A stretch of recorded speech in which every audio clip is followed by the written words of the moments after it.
ನೋಡ್ರಮ್ಮ, ಈ ಫಸ್ಟಿಗೆ ಯಾರು ಸ್ಟೇಷನ್ಗೆ ಬರ್ಬೇಕಾರೆ ಹೊರಗಡೆಯಿಂದ ಬಂದ ಫಸ್ಟ್ ಸೆಂಟ್ರಿ ಇರ್ತಾರೆ. ಸೆಂಟ್ರಿ ಯಾರು ಮಾಡ್ತಾರಂದ್ರೆ PC ಪೊಲೀಸ್ ಕಾನ್ಸ್ಟೇಬಲ್. ಈಚೆ ಕಡೆ ಹವಾಲ್ದಾರ್ ಇರ್ತಾರೆ, SC ಹೆಡ್ ಕಾನ್ಸ್ಟೇಬಲ್ ಅಂತ ಬರ್ತಾರೆ. ಆನಂತರ ಪ್ರಮೋಷನ್ ಏನಾಗುತ್ತೆ, ASI ಆಗುತ್ತೆ. ಆನಂತರ ಕರ್ನಾಟಕದಾಗ ಆಲ್ ಓವರ್ ಇಂಡಿಯಾದಾಗ 3 ಡೈರೆಕ್ಟ್ ಸೆಲೆಕ್ಷನ್ ಆಗುವ. ಒಂದು PSI, ಒಂದು DYSP, ಒಂದು IPS. ಬಿಟ್ಟರೆ ಉಳ್ಕಿದ್ದೆಲ್ಲ CPI, ಅಡಿಷ್ನಲ್ SP ಅಥವಾ ADGP ಅಂತಲ್ಲ, ಅವೆಲ್ಲ ಪ್ರಮೋಷನ್. ಡೈರೆಕ್ಟ್ ಸೆಲೆಕ್ಷನ್ ಅಂದ್ರೆ 3 ಪೋಸ್ಟ. ಒಂದು PSI ಆಗುತ್ತೆ, PC, PSI, DYSP, IPS. ಇದು ಬಿಟ್ಟರೆ ಅವು ಎಲ್ಲನೂ ಪ್ರಮೋಷನ್ಲೇ ಆಗ್ತಾವೆ. ಇವು ಡೈರೆಕ್ಟಾಗಿ ಬಂದಾಗ ಇಲ್ಲಿ ಇವ್ರು ಇರ್ತಾರೆ, ಸೆಂಟ್ರಿ ಬಂದು ಏನು ಕೇಳ್ತಾರೆ, ನಿಮ್ದು ಏನೇ ವಿಷಯ ಇದ್ದರೆ ಇಲ್ಲಿ ಮೊದಲು ಅವ್ರಿಗೆ ಹೇಳ್ತಾರೆ. ಹೇಳಿದ್ರೆ ನಿಮ್ಮ ಹೆಸರು ಬರ್ಕೋತಾರೆ, ನಿಮ್ಮ ಊರು, ನಿಮ್ಮ ಅಡ್ರೆಸ್ ಬರ್ಕೊಂಡು ವಿಸ್ಟರ್ ಲಿಸ್ಟ್ ಒಳಗೆ ಎಂಟ್ರಿ ಮಾಡ್ಕೋತಾರೆ. ಎಂಟ್ರಿ ಮಾಡ್ಕೊಂಡು ನೀವು ಇಲ್ಲಿ ಕಳಿಸ್ತಾರೆ. ನಿಮ್ಮನ್ನು ಇಲ್ಲಿ ಕಳಿಸಿದ ನಂತರ ನಿಮ್ದು ಏನದಲ್ಲ ನಿಮ್ಮ ಸಮಸ್ಯೆ ಅವ್ರಿಗೆ ಹೇಳಿದಾಗ ಯಾರಿಗೆ ಭೇಟಿ ಆಗಬೇಕು ಅನ್ನೋದು ಅವ್ರು ಹೇಳ್ತಾರೆ. PSIಗೆ ಭೇಟಿ ಆಗಿ ಒಳಗಡೆ ಕಳಿಸ್ತಾರೆ, CPI ಭೇಟಿ ಆಗ್ಬಿಟ್ಟು ಮೇಲ್ಗಡೆ ಕಳಿಸ್ತಾರೆ. ಅಥವಾ ಬೇರೆ ಏನಾದ್ರು ವಿಷಯ ಇದ್ದರೆ ಅವ್ರ ಕರೆದು ಮಾತಾಡ್ಸಿದ್ರೆ ಅವ್ರ ಕರೆದು ಮಾತಾಡಿಸ್ತಾರೆ. ಅಲ್ಲಿಂದ ನಿಮ್ದು FIR ಆಗೋದಿದ್ರೆ ನಿಮ್ಮ ಒಳಗಡೆ ಭೇಟಿ ಆದಾಗ ಸಮಸ್ಯೆ ಹೇಳ್ತಾರೆ. ಸಮಸ್ಯೆ ಹೇಳಿ ಅಂತ ಕರೆದು ಮಾತಾಡ್ತಾರೆ. FIR ಕಾಪಿ ಆದಾಗ DO ರೂಮ್ ಈಚೆ ಕಡೆ ಬರ್ರಿ ಸೈಡಾಗಿ. ಇದು DO ರೂಮ್. ಇದು ಬರ್ರಿ ಒಳಗಡೆ, ಬರ್ರಿ ಒಳಗಡೆ. ಈ ರೂಮ್ ಇದೆ ಅಲ್ಲ, ಇದಕ್ಕೆ ನಾವು DO ರೂಮ್ ಅಂತೀವಿ. ಇಲ್ಲೇನಿರ್ತಾರೆ 3 ಜನ DOಗಳು ಇರ್ತಾರೆ. ಒಂದು DO ಅಂದರೆ ಒಂದು ಹರ್ಟ್ ಕೇಸ್ ಅಂತ ಮಾಡ್ತೀವಿ, ಮಾಡ್ತೇವೆ, ಚೀಟಿಂಗ್ ಮಾಡ್ತೇವೆ.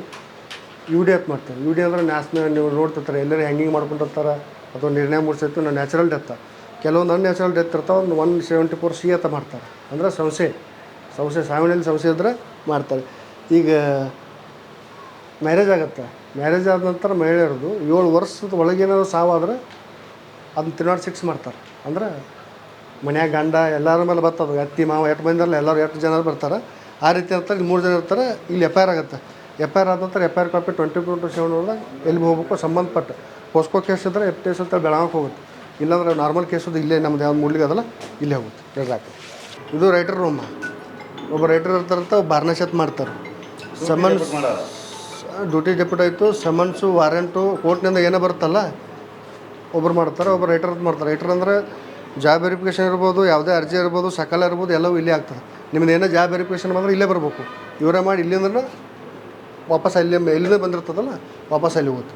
ಅರ್ಥ ಆಯ್ತು? ನೌಕರಿ ವೆರಿಫಿಕೇಷನ್ ಮಾಡೋರು ಇವರು ಇಲ್ಲೇ ಬರ್ತದೆ, ನೌಕರಿ ಸೇರ್ಬೇಕಾದ್ರೆ ಇಲ್ಲಿ ಬರ್ತದೆ. ನಿಮ್ಮ ಲಾಸ್ಟಿಗೆ ಗೊತ್ತಾ, ನೀವು ಫಸ್ಟಕ್ಕೆ ಈ ಪೊಲೀಸ್ ಆದ್ರೆ ಯಾವುದೇ ಇಲ್ಲಿ ಜಾಬ, ನೀವು ಲಾಸ್ಟ್ ಬೇಕಾದ ಮಾಡಿಕೊಂಡ್ರು ಲಾಸ್ಟ್ ಬರೋದು ಪೊಲೀಸ್ ವೆರಿಫಿಕೇಷನ್. ಅಂತಿಮವಾಗಿ ಪೊಲೀಸ್ ವೆರಿಫಿಕೇಷನ್ ಲಾಸ್ಟ್ ಕೇಳಿರ್ತಾರೆ ಆಪ್ಷನ್. ಅಲ್ಲಿ ಒಂದ್ಸಲ ಕ್ಲಿಯರ್ ಆಗ್ತದೆ, ಎಲ್ಲ ಕ್ಲಿಯರ್. ಮತ್ತು ಯಾವ್ದಾರು ಕೇಸ್ ಪಾಸ್ ಆದ್ರೆ ಕ್ಲಿಯರ್ ಆಗೋದಿಲ್ಲ. ಪಾಸ್ಪೋರ್ಟ್ ವೆರಿಫಿಕೇಷನ್ ಆಯ್ತು. ನಡ್ರಿ ಆ ಕಡೆ ಬರ್ರಿ, ಈ ಕಡೆ ಬರ್ರಿ. ಇದು ಪುರುಷರ ಬಂದಿಖಾನೆ ಹೌದಾ?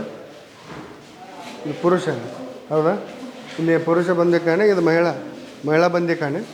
ಆಲ್ಮೋಸ್ಟ್ ಮಹಿಳೆಯರು ಇಟ್ಕೊಂಗಿಲ್ಲ. ಆಲ್ಮೋಸ್ಟ್ ಎಲ್ಲಿ ರೇರ್ ವರ್ಷದಾಗ ಒಂದು ಕೇಸ್ ಆಗಿರ್ತದೆ. ಆಲ್ಮೋಸ್ಟ್ ಬಂದಾಗ ಕಳಿಸಿರ್ತೇವೆ ನಾವು, ಸ್ಟೇಷನ್ದಾಗ ಇಟ್ಕೊಂಗಿಲ್ಲ. ಇಲ್ಲಾಂದ್ರೆ ಸಾಂತ್ವನ ಕೇಂದ್ರದಾಗ ಬಿಟ್ಟಿರ್ತೇವೆ. ಇಲ್ಲಾಂದ್ರೆ ವಾಪಸ್ ನಾವು ಯಾವಾಗ ಅವತ್ತು ಪ್ರೊಡ್ಯೂಸ್ ಮಾಡಿ ಅವತ್ತ ಕೊಟ್ಟು ಕಳಿಸಿರ್ತೇವೆ.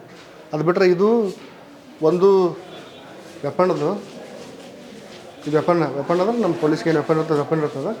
ಬಿಟ್ಟರೆ ಮುದ್ದೆ ಮಾಲು ಅಂದರೆ ಈ ಬಡದಾಡ್ದಾಗ ಏನಿರುತ್ತಲ್ಲ, ಲಾಂಗ್ ಇರ್ಬೋದು, ಕಲ್ಲು ಇರ್ಬೋದು, ಏನೋ ವೆಪನ್ ಇರ್ಬೋದು, ಅಥವಾ ನಾವು ಎಕ್ಸಸೈಸ್ ಮಾಡ್ತೇವೆ, ದಾರು ಇರ್ಬೋದು, ಬೇಕಾದ ಏನಾದರೂ ಇದು ಮುದ್ದೆ ಮೇಲೆ ಕೊಟ್ಟಾಡಿ. ಲಾಸ್ಟಿಗೆ ನಾವು ಕೋರ್ಟಿಗೆ ಚಾರ್ಜ್ ಶೀಟ್ ಮಾಡ್ತೀವಲ್ಲ, ಆಮೇಲೆ ಕೊಡ್ತೇವೆ ಕೋರ್ಟ್ ಕೇಳಿದಾಗ. ಅದೆಲ್ಲ ಮುದ್ದೆ ಮೇಲೆ ನಾವು ಸರಿಯಾಗಿ ಜೋಡಿಸಿ ಇಲ್ಲಿ ಇಟ್ಟಿರ್ತೇವೆ. 10 ವರ್ಷ ಬಿಟ್ಟರೆ ಅದು ಇಲ್ಲೇ ಇರುತ್ತೆ. ಆಫೀಸರ್ ಬರ್ತಾರೆ ಹೋಗ್ತಾರೆ, ಪೊಲೀಸರು ಬರ್ತಾರೆ ಹೋಗ್ತಾರೆ. ಆದರೆ ಮುದ್ದೆ ಮೇಲೆ ಎಲ್ಲಿ ಹೋಗೋದಿಲ್ಲ. ಇಲ್ಲಿ ಬರ್ತಾರೆ ಅಂದ್ರೆ ಸಿಸ್ಟಮೆಟಿಕ್. ಇದು ವೆಪನ್ನು ಪೂರ್ತಿ ವೆಪನ್ನು ಚಾವೆಲ್ಲ ತೋರಿಸ್ತಿದ್ದೆ. ವೆಪನ್ ರೂಮು ಮೇನ್ ಇದೆ ಮುದ್ದೆ ಮೇಲೆ ಕೊಟ್ಟಾಡಿ.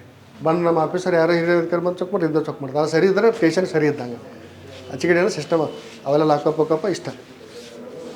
ಇವರೆಲ್ಲ ಆರ್ಮಿ ಅವ್ರನ್ರಿ ಸರ? ಪೊಲೀಸರು ಅದಾರ? ಪೊಲೀಸ್ ಆಗತ್ತಾರೆ ಒಮ್ಮೆ? ಹೌದಾ? ಹಾಂ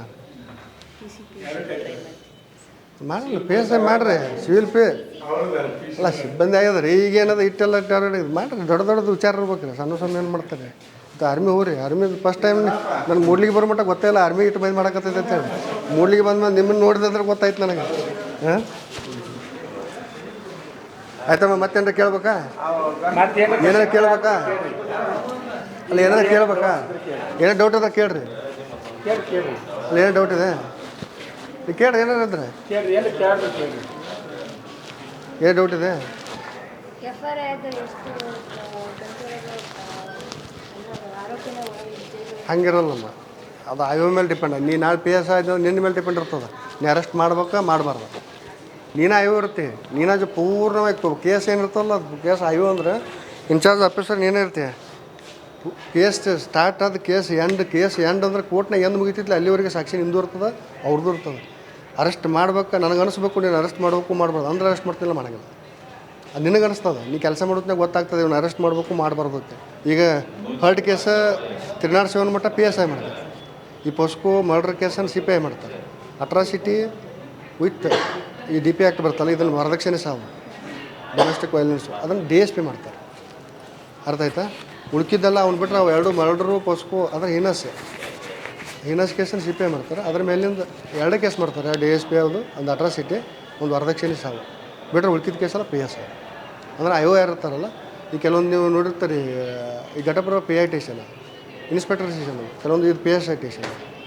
ಅಂದರೆ ಈಗೆಲ್ಲ PI ಅಪ್ಲಿಕೇಟ್ ಮಾಡಕತ್ತಾರೆ. ಬಹುಶಃ ನೀವು ಬರ್ಬಿಡ್ದಂದ್ರೆ ಎಲ್ಲನೂ ಬಹುಶಃ ಆಗಿ ಹೋಗಿರ್ತಾವೆ.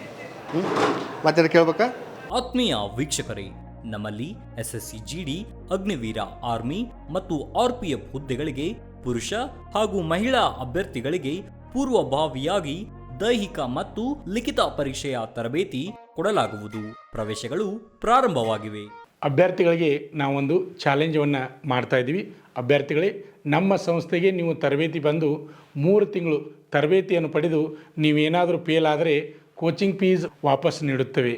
ಆದರೆ ನೀವು ಏನು ಮಾಡಬೇಕಪ್ಪ ಅಂದ್ರೆ ಪ್ರತಿಯೊಂದು ಪೀರಿಯಡ್ಗೆ ಕಂಪಲ್ಸರಿಯಾಗಿ ಪೀರಿಯಡ್ಗೆ ನೀವು ಅಟೆಂಡ್ ಆಗಬೇಕು. ಅಂಥ ಅಭ್ಯರ್ಥಿಗಳಿಗೆ ಮಾತ್ರ ಈ ಚಾಲೆಂಜ್ ಅನ್ವಯಿಸುವುದು. ಪಾಲಕರ ಆಶೀರ್ವಾದ, ಯುವಕರ ಪ್ರೋತ್ಸಾಹದಿಂದ ಸರ್ಕಾರದಿಂದ ಮಾನ್ಯತೆ ಪಡೆದು ಕರ್ನಾಟಕದಲ್ಲಿ ಯಶಸ್ವಿಯಾಗಿ 21ನೇ ವರ್ಷದಲ್ಲಿ ಮುನ್ನಡೆಯುತ್ತಿರುವ ಸಂಸ್ಥೆಯಿಂದ ಇಂಡಿಯನ್ ಆರ್ಮಿಯಲ್ಲಿ Agniveer, general duty, tradesman, army assistant officer, store keeper ಮತ್ತು ಟೆಕ್ನಿಕಲ್ ಹುದ್ದೆಗಳಿಗೆ ಅಗ್ನಿವೀರ ಇಂಡಿಯನ್ ಆರ್ಮಿಯನ್ನ ಸೇರಬಯಸುವ ಅಭ್ಯರ್ಥಿಗಳಿಗೆ ಪೂರ್ವಭಾವಿಯಾಗಿ ಕಂಪ್ಯೂಟರ್ ಬೇಸ್ಡ್ ಎಕ್ಸಾಮ್ ಹಾಗೂ ದೈಹಿಕ ಪರೀಕ್ಷೆಗಳಿಗೆ ತರಬೇತಿ ನೀಡಲಾಗುವುದು. ವುಮೆನ್ ಮಿಲಿಟರಿ, ಪೊಲೀಸ್, ಸ್ಟೇಟ್ ಹಾಗೂ ಸೆಂಟ್ರಲ್ ಪೊಲೀಸ್ ಕಾನ್ಸ್ಟೇಬಲ್ ಹಾಗೂ SSC GD, BSF, CRPF, Assam rifles, ITBP, CISF, SSB ಹಾಗೂ ಮುಂದೆ ನಡೆಯುವ ಅಗ್ನಿವೀರ ಆರ್ಮಿ ರ್ಯಾಲಿಗೆ ಪುರುಷ ಹಾಗೂ ಮಹಿಳಾ ಅಭ್ಯರ್ಥಿಗಳಿಗೆ ತರಬೇತಿ ಕೊಡಲಾಗುವುದು. ಹಾಸ್ಟೆಲ್ ಸೌಲಭ್ಯ ಕೂಡ ಇರುತ್ತೆ. ಸಂಪರ್ಕಿಸಿ ಶ್ರೀ ಮಂಜುನಾಥ ಸೈನಿಕ ತರಬೇತಿ ಕೇಂದ್ರ, ಮೂಡಲ್ಗಿ, ತಾಲೂಕು ಮೂಡಲ್ಗಿ, ಜಿಲ್ಲೆ ಬೆಳಗಾವಿ, ರಾಜ್ಯ ಕರ್ನಾಟಕ. ಪ್ರವೇಶ ಪ್ರಾರಂಭವಾಗಿದೆ.